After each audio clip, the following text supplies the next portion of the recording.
ধর্ম হোক যার, যার বড় মা সব্বার। কথাটা কিন্তু একদম বাস্তব কথা। কথাটা শুধুমাত্র একটা কথাই নয়, এটা হচ্ছে এই কথাটার প্রতি হচ্ছে ভক্তদের মায়ের প্রতি আস্থা, ভরসা এবং বিশ্বাস, তাই না? তো এই যে এখানে এত ভিড় দেখতে পাচ্ছ, এটা কিন্তু হচ্ছে সেই দিন আমরা গেছিলাম পুজো দিতে মায়ের মন্দিরে।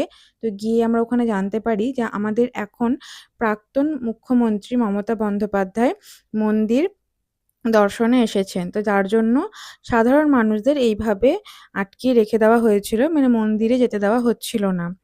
তো এই যে এখানে অনেক কলকাতা পুলিশ, তারপরে ওয়েস্ট বেঙ্গল পুলিশ ছিল, যারা কিনা এভাবেই সবাইকে আটকে রেখেছিল। আর এই যে এখানেই উনি আসছেন, মানে আমাদের প্রাক্তন মুখ্যমন্ত্রী। একটু পরেই দেখা যাবে।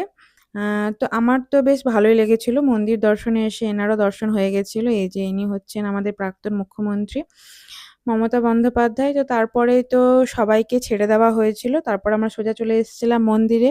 আর এটা কিন্তু আমার ১ম বার মন্দিরে আসা। আমি পড়াশোনার সূত্রে বেলঘরিয়াতে থাকতাম। তো ওখান থেকে আমার কোনোদিনও আসা হয়নি। তো ওই যে বলে না, মা না চাইলে কখনো কোথাও যাওয়া যায় না। মা আমাদের ডাক দিয়েছেন বলেই আমরা আসতে পেরেছি মায়ের কাছে, তাই নয়? তো আমার মাও আমার কাছে তখন এসেছিল। বা মানে মায়ের একটু ডাক্তার দেখানোর ছিল, ওইজন্যই মা আমার কাছে এসেছিল মেসে। তো আমি মাকে বললাম যে, "মা চলো মায়ের কাছে একবার দর্শন করে আসি। দেখবে সব ঠিক হয়ে যাবে।" তো ওই ভেবেই আমরা মায়ের কাছে এসেছিলাম। আর মনের মধ্যে না অনেক কিছু তখন চলছিল, অনেক প্রবলেম ছিল লাইফে। তো যার জন্য কিনা মায়ের কাছে আসা, মায়ের কাছে মনের কথা খুলে বলার জন্য।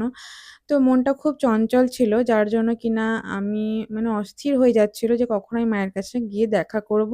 মায়ের কাছে সবকিছু আমি মনের কথা খুলে বলব। তো ওই ভেবেই মায়ের কাছে আসা। আর এখানে আমাদের পুজো খুব ভালোভাবে হয়েছিল। আর বিশ্বাস করবে না, এখানে আসার পর মনটা যেন একটা আলাদাই শান্তি হয়ে গেছিল। মানে আর যেন মনের মধ্যে কোনো অস্থিরতা ছিল না।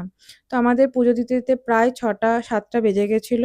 তো তারপরে আমরা ভালোভাবে পুজো দিয়ে ওখান থেকে খাওয়া-দাওয়া করেই আমরা মেসে ফিরেছিলাম।